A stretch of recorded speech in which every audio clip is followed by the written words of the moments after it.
হে হে হে হে হে হে মানে এই সুরটায় যেরকম দুঃখ, এরকমই সিকোয়েন্স যদি না জানা থাকে তাহলে কিন্তু বাড়ি সুন্দর করতে পারবেন না। আপনাদেরকে এরকমই দুঃখ পেতে হবে, অর্থাৎ নিজের সর্বস্ব দেওয়ার পরও আপনাদের দুঃখ পেতে হবে। আজকের থাম্বনেল কি ছিল? সিকোয়েন্স। অনেকেই বলছে যে কিংশুক দা অর্থাৎ কুমারদার ভিডিওতে নাকি আগের মতো জোশ পাওয়া যাচ্ছে না। আমি বলছি আবার সেই জোশে সিকোয়েন্স যদি ঠিকঠাক না থাকে তা নাহলে কিন্তু আপনাদেরকে পস্তাতে হবে। ঠিক যেভাবে ভিডিওটা শুরু হলো সেইভাবেই পস্তাতে হবে।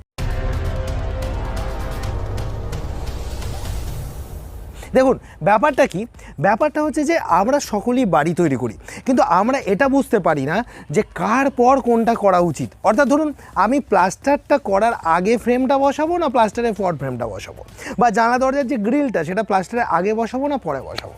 সবথেকে বেশি কনফিউশন যখন হয় আমাদের, সেটা হচ্ছে এমন একটা ব্যাপার, সেটা আপনারাও নিজেরাও বারবার বাড়ি করতে গিয়ে ভুগছেন। সেটা হচ্ছে যে মার্বেল বা ফ্লোরিং আগে করব না পুট্টি আগে করব, এই যে প্রশ্নটা, এই প্রশ্নটা কিন্তু জলের মতো পরিষ্কার করে দেবো আজকের ভিডিও। তাই আজকের ভিডিওটাকে মন দিয়ে শেষ পর্যন্ত দেখতে হবে।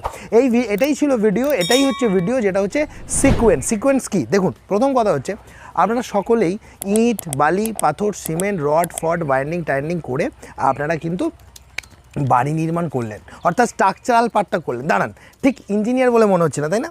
এবার দেখুন ভালো লাগবে। এবার যেটা ব্যাপার হচ্ছে, অনেকেই বলে যে দাদা আপনি টুপি পরছেন গাছতলায় দাঁড়িয়ে। হ্যাঁ, ইঞ্জিনিয়ার হিসাবে যখন ভিডিও বানাবো টুপি পরেই বানাবো। চলুন জোকস অ্যাপার্ট, এবার একটা পয়েন্টে চলে আসি। হ্যাঁ, এবার যখন আপনি স্ট্রাকচারাল পার্টটা করে ফেললেন, স্ট্রাকচারাল পার্টটা করার পর আপনার প্রথম যে মনে প্রশ্নটা আসবে যে আমি টাইল বসানোর জায়গাগুলোতে কি প্লাস্টার করব না? অনেক জায়গায় আমরা দেখেছি যে টাইল বসাবে বলে সেই জায়গাগুলোতে প্লাস্টার করছে না। যেমন সিঁড়ির স্কার্টিংটা, সিঁড়ির ধারে যে স্কার্টিংটা হচ্ছে, বা যেটা ফ্লোরের যে মার্বেল বা টালি বসানোর পর যে স্কার্টিংটা লাগানো হয় চারধারে, সেই জায়গায় বলছে মিস্ত্রিরা যে প্লাস্টার করবে না ওই জায়গাগুলো। এটা সম্পূর্ণ ভুল ধারণা। টাইল বসানোর জন্য আপনাদেরকে কিন্তু এমন কোনো জায়গায় লেখা নেই যে আপনারা কিন্তু ডাইরেক্ট ওয়ালের উপর লাগাবেন। কারণ ওয়ালের উপর লাগালে কি প্রবলেমটা হয়, অনেক সময় গাঁথনির পয়েন্টিংয়ে যদি মিস্টেক থাকে সেখান দিয়ে জল রসতে পারে, তাই সেটা কিন্তু টাইলসকে পরবর্তীতে ছাড়িয়েও ফেলতে পারে। এবার যেটা মেন সমস্যা, খুব ভালোভাবে গ্রিপ হওয়ার জন্য আপনি যেমন ভাবছেন যে ইটের খাঁচে খাঁচে মশলা এঁটে গিয়ে গ্রিপ হবে, সেখানে গ্রিপের থেকেও বেশি প্রবলেম হয় ইটের মধ্য দিয়ে জল রসে গেলে। তাই ইটের উপরে প্লাস্টার করাটা অত্যন্ত গুরুত্বপূর্ণ ব্যাপার। তারপর সেই প্লাস্টারের গায়ে আঁকিবুকি অর্থাৎ চিপিং হ্যাকিং বিভিন্ন ধরনের দাগ কেটে স্ক্র্যাচি সারফেস দেখে গ্রিপ করে সেই প্লাস্টারের উপর আপনাকে টালি বসাতে হবে। তাহলে এখান থেকে আমরা প্রথম কি শিখলাম? নাম্বার 1 যেটা আমরা শিখলাম সেটা হচ্ছে যে গাঁথনির পর আমাদেরকে প্লাস্টার করতে হবেই, সে আমি যেখানে টাইল বসাই বা না বসাই। আচ্ছা বন্ধুরা, আপনি কি এখনও এই ভিডিওটি দেখেননি? যদি এই ভিডিওটি এখনও না দেখে থাকেন তাহলে অতি সত্বর আই বাটনে ক্লিক করুন আর গিয়ে ভিডিওটা দেখে আসুন। আর যদি মনে হয় ভিডিওটা আপনি শেষেও দেখতে পারেন। আমি ডাইরেক্ট দেয়ালের উপর যে এখনকার দিনের যে মার্বেল সিট পাওয়া যাচ্ছে বসিয়ে দেবো, আমার প্লাস্টার করার দরকার নেই, এই চিন্তা ভাবনা কিন্তু রাখা যাবে না।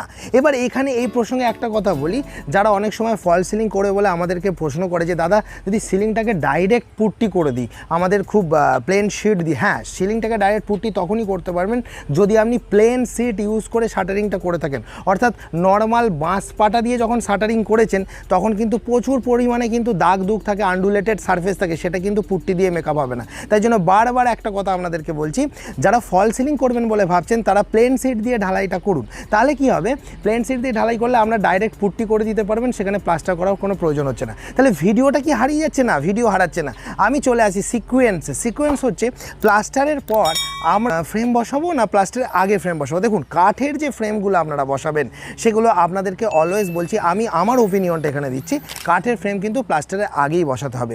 যদিও আমরা জানি যে কাঠে যখন আমরা প্লাস্টার কিউরিং করব জল পাবে, জল পেয়ে কাঠের কোয়ালিটি খারাপ হতে পারে, ফ্রেমগুলোর কোয়ালিটি খারাপ হতে, তার জন্য আমরা বলি কি যে ফ্রেমটাকে ইনস্টল করার আগে ফ্রেমটাকে ভালোভাবে 2 কোট প্রাইমার লাগিয়ে নিন। তাহলে কী হবে, ফ্রেমটা কিন্তু ওই জলের প্রভাবে কিউরিংয়ের সময় যে জলটা আপনারা দেবেন তার প্রভাবে কিন্তু ফ্রেমটা নষ্ট হবে না। তাই সবার প্রথমে একটা কথা এনশিওর হলো যে আমরা যখন কিউরিং করব তার জন্য আমরা কিন্তু কাঠে প্রাইমার বেশি করে লাগিয়ে রাখবো এবং সেই কাঠের ফ্রেমটাকে কিন্তু আমরা প্লাস্টারের আগে ইনস্টল করে দেবো। কিন্তু এই জায়গায় আমরা কিন্তু আরেকটা পয়েন্ট বলতে যাচ্ছি, যেটা কিন্তু আপনাদের জানা দরকার, যে গ্রিল কিন্তু প্লাস্টারের আগে বসানো যাবে না। বিভিন্ন ধরনের যে গ্রিল রয়েছে সেগুলো সবসময় প্লাস্টারের পরে বসানো ভালো। তার প্র্যাকটিক্যাল কারণটা কি আমি আপনাদেরকে বলি। বিভিন্ন ধরনের জানালা যেরকম আমরা দেখি বক্স জানলাগুলো, আমি ছবিতে দেখানোর চেষ্টা করছি, এই বক্স জানলাগুলোতে দেখা যাচ্ছে কি যে প্লাস্টার করার সময় যখন আগে গ্রিল বসানো থাকছে ভালোভাবে কিন্তু পাটা ঘোরানো যাচ্ছে না বা ফিনিশিং দেওয়া যাচ্ছে না, হাত ভালোভাবে ঢুকছে না, সেই জায়গাগুলোয় প্লাস্টারের প্রপার থিকনেস আসছে না, যার ফলে কিন্তু সেই জায়গায় বৃষ্টির জল ঝাপটা লাগতে লাগতে সেখানে কিন্তু দেয়াল রসছে। তাই সবসময় বলি প্লাস্টারটা আগে বেটার ওয়েতে হয়ে যাক, তারপর ড্রিল করে সেখানে গ্রিলটাকে অ্যাটাচ করে দেওয়া হোক, তারপর সেই জায়গাটা যেখানটা গ্রিলটা লাগাতে গিয়ে ইনস্টল করার সময় ভেঙে গেছে সেটা ছোটো রিপেয়ারিং করে দেবো। এটা হচ্ছে বেস্ট ওয়ে। তাহলে আমরা কি শিখলাম, আগে কিন্তু প্লাস্টারের আগে ফ্রেম বসিয়ে নেবো আর গ্রিলটা বসাবো কিন্তু প্লাস্টারের পর। তাই সিকোয়েন্সের এটা অত্যন্ত একটা গুরুত্বপূর্ণ পার্ট। সবার প্রথমে শিখেছিলাম যে টালি কিন্তু ডাইরেক্ট দেয়ালের উপর বসা যায় না, এটা সিকোয়েন্সের একটা গুরুত্বপূর্ণ পার্ট। তার মানে টালি যেখানেই বসানো কেন টাইলস আপনাকে প্লাস্টার করতে হতো। সেকেন্ড শিখলাম যে ফ্রেম আপনি আগে বসাবেন কাঠের ফ্রেম, কিন্তু এই পিভিসি, তারপর ধরুন যে এখনকার দিনের যে অ্যালুমিনিয়াম এটা ওটা যে সমস্ত ডাব্লিউপিসি যে দরজা যে সব বেরিয়েছে, যেগুলো যদি আপনারা ডাইরেক্ট আপনারা বিভিন্ন ধরনের যেগুলো আর্টিফিশিয়াল ফ্রেম রয়েছে সেগুলো আপনারা কিন্তু প্লাস্টারের পর ইনস্টল করতেই পারেন, কিন্তু কাঠের ফ্রেম হলে আপনাকে প্লাস্টারের আগে ইনস্টল করতে। আচ্ছা বন্ধুরা, আপনি কি এখনও এই ভিডিওটি দেখেননি? যদি এই ভিডিওটি এখনও না দেখে থাকেন তাহলে অতি সত্বর আই বাটনে ক্লিক করুন আর গিয়ে ভিডিওটা দেখে আসুন, আর যদি মনে হয় ভিডিওটা আপনি শেষেও দেখতে পারেন। এবার যেটা সব থেকে কনফিউজিং সেটা কি বলুন তো, সেটা হচ্ছে যে রং অর্থাৎ পুট্টিটা আগে করে অনেকে টাইলস করছে। সমস্যাটা কি, পুট্টি আগে করে টাইলস করলে কিন্তু ফিনিশিং টাচে কিন্তু নানা রকমের প্রবলেম আসতে পারে। আমি অলওয়েজ রেকমেন্ড করব যে রং কখনোই ফ্লোরের আগে হবে না। কিছু এক্সেপশনাল ব্যতিক্রম সব জিনিসেরই থাকে, ব্যতিক্রমটা কিন্তু ব্যাপার নয়, কিন্তু 90% কেসে ফ্লোরিং আগে হয়ে যাবে। এখানে অনেকেই প্রশ্ন করবে, যদি আমি ফ্লোরিংটা আগে করে ফেলি, টাইলটা আগে করে ফেলি, তারপর যখন রং করব, রং করার সময় টাইলসের উপর দিয়ে হাঁটা চলা করব, টাইলসের উপরে হয়তো মই দাঁড় করাবো, তাহলে স্ক্র্যাচ এসে যাবে না? ওই জন্যই টাইলসটাকে প্রপার কভার করে ত্রিপল দিয়ে ঢেকে রেখে তারপর কিন্তু আপনাকে মই হোক ভাড়া হোক লাগিয়ে আপনাকে পুট্টিটা করতে হবে, তাহলে টাইলসটা নষ্ট হবে না। আর যাদের মার্বেল তাদেরকে বলবো, মার্বেল বসানোর পর আপনি যখন পুট্টি করছেন তখন ফাইনাল পলিশটা আপনি বাকি রাখবেন, ফাইনাল পলিশটা পুট্টি হয়ে যাওয়ার পর করবেন। তাহলে কি হচ্ছে, ফ্লোরিং অলওয়েজ রঙের আগে। তাহলে কিংশুক কুমারের এই ভিডিওর সিকোয়েন্সগুলো কি কি আমি পরপর বলে দেবো। তার আগে এই শেষ অংশে আমি পরপর তালিকাবদ্ধ করার আগে আমি কয়েকটা কমেন্ট তুলে নিতে চাই, যে কমেন্টগুলো আপনারা যারা আমাকে ভালোবাসা দিয়েছেন তাদের জন্য সেই কমেন্টগুলো আমার তোলাটা অত্যন্ত প্রয়োজন বলে মনে হলো। দেখুন, প্রথম কমেন্ট আজকে যেটা আমি তুলবো সেটা ভালো করে বুঝে নিই। মোহাম্মদ ইসলাম বলছেন এক জায়গায়, you are the important person of our society, thanks a lot. ঠিক আছে, তার ছবি প্রোফাইল পিকচার থেকে মনে হয় তিনি যথেষ্ট সিনিয়র একজন মানুষ, তো এটা এই কমেন্টটা আমরা তুলে নিলাম। আরেকজন তার পাশেই বলছেন যে দাদা, এটা কি বলে, সুজিত মণ্ডল, দাদা আপনার ভিডিওগুলো খুব ভালো লাগে, পাকা ঘর তৈরির জন্য যে বোঝে না সেও বুঝে যাবে। এই দুটি কমেন্ট, এই দুটো কমেন্টের পরবর্তী যে কমেন্টটা আমরা তুলে নেবো সেটা হচ্ছে, দাদা পশ্চিম মেদিনীপুর চন্দ্রকোনা পিংলাস গ্রাম থেকে বলছি, আশা করি ভালো আছেন। আমি একজন রাজমিস্ত্রি, দুঃখের কথা ছাদে রড ফেলতে পারতাম না, আপনার ভিডিও দেখে ছাদে রড ফেলা শিখেছি, আপনাকে অসংখ্য ধন্যবাদ জানাই, আশা করি ভালো থাকবেন, সুস্থ থাকবেন, হরে কৃষ্ণ। ঠিক আছে দাদা, আমি একজন বাংলাদেশি, মোস্তাফিজুর রহমান বলছেন, থাকি আমেরিকায়, আমি আপনার মূল্যবান ভিডিওগুলো প্রায়ই দেখি, আপনার ভিডিও দেখে অনেক কিছু শিখতে পারছি, আপনাকে অনেক অনেক ধন্যবাদ। আপনাদেরকে অসংখ্য ধন্যবাদ এই ধরনের ভিডিওগুলো আপনারা দেখছেন বলে। আর একটা বলছে মনোজ ব্যানার্জি বলছে, excellent teaching, extremely important knowledge imparted specially for common people who want to enrich themselves.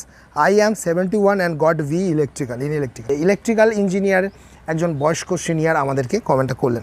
দেখুন, এই সমস্ত কমেন্টগুলো আমাদেরকে উৎসাহিত করে তোলে, আরও উদ্বুদ্ধ করে তোলে নতুন নতুন ভালো ভিডিও আপনাদের জন্য বানানোর জন্য। তাহলে যে সিকোয়েন্স নিয়ে ভিডিও শুরু করেছিলাম সেই সিকোয়েন্সের প্রথম হচ্ছে, আপনি স্ট্রাকচারাল পার্ট করার পর আপনাকে প্লাস্টার সম্পূর্ণ করে ফেলতে হবে, তবে প্লাস্টারের আগে কাঠের জানলা দরজার ফ্রেম বসিয়ে নিতে হবে, কিন্তু গ্রিলের যাবতীয় কাজ, গ্যালভানাইজিংয়ের, কোলাক্সিবল যে কোনো গ্রিলের কাজ কিন্তু আপনাকে প্লাস্টারের পর করতে হবে। ওকে, কিন্তু শুধুমাত্র শাটার বসানোর সময় শাটারের যে রেলটা হয় সেটা আপনি প্লাস্টারের আগে বসিয়ে নিয়ে তারপর ওই জায়গাটা প্লাস্টার করতে পারেন, সেটা ব্যতিক্রম। এরপর যেটা মেন সিকোয়েন্সের মধ্যে আসছে সেটা হচ্ছে পুট্টি আগে নয়, আগে ফ্লোরিং করার পর কিন্তু আপনাকে দেয়ালের রং পুটি এগুলো করতে হবে, বুঝতে পারছেন তো? আগে ফ্লোরিং করে নিতে হবে। তবে ভিডিওর প্রথমে যেমন আমি বলে দিয়েছি, মার্বেল বসালে মার্বেলের শেষ পলিশটা কিন্তু রং হয়ে যাওয়ার পরে করে নেবেন, ওইটা বাকি রাখবেন। আর যেটা মেন ব্যাপার, টাইল যদি আগে বসানো থাকে, খুব দামি টাইলস বা যে কোনো টাইলসই হোক না কেন, একটু ভালোভাবে ঢেকে রাখতে হবে, তা নাহলে পরে সেই টাইলসটাতে স্ক্র্যাচ আসতে পারে। এই যে কয়েকটা বিষয়, এছাড়া যে কোনো রকম ওয়্যারিংয়ের কাজ সেগুলো কিন্তু সবার শেষে হবে। যেমন ফল সিলিং করার সময় কিছু ওয়্যারিংয়ের কাজ করে নিতে হয়, বা কনসিল ওয়্যারিং হলে আপনাকে প্লাস্টারের আগে দেয়াল কেটে নিতে, তো সকলেই জানে, এটা আলাদা করে বলার কিছু নেই। তবে উপর দিয়ে যখন ওয়্যারিং হবে তখন কিন্তু আপনাদেরকে সমস্ত কিছু হয়ে যাওয়ার পর, রঙের পর এসে কাজ করতে হবে। বা দেয়ালে কোনো ধরনের ইন্টেরিয়ারের ওয়ার্কস হলে সেগুলো কিন্তু রং ফং সব হয়ে যাওয়ার পর, ফ্লোরিং হয়ে যাওয়ার পর কাজটা হবে। এই ছিল সিকোয়েন্স, বিল্ডিংয়ের সিকোয়েন্স মেনে বিল্ডিং বানান, দেখবেন আপনাকে কিন্তু ওই প্রথম যেভাবে ভিডিওটা শুরু করেছিলাম সেভাবে আর দুঃখ পেতে হবে না। আচ্ছা, আপনি এই চ্যানেলটি কেন সাবস্ক্রাইব করবেন জানেন? কারণ বাড়ি নির্মাণ বিষয়ে বাংলার একমাত্র কুমার কনস্ট্রাকশনই হলো এমন একটি চ্যানেল যেটা সঠিক পরামর্শ দেয়। তাই দেরি না করে অতি সত্বর আমার চ্যানেলটিকে সাবস্ক্রাইব করে রাখুন, আর এরকম ভিডিও প্রতিনিয়ত পেতে থাকুন। মন থাকবে ফুরফুরে, বাড়ি হবে সুন্দর। এখন আমাদের স্ক্রিনের সামনে এই যে দুটো ভিডিও লাগিয়ে দেখুন, মাঝে সাবস্ক্রাইব বাটনটি ক্লিক করলে এইভাবেই আপনারা ভিডিও পেতে থাকবেন।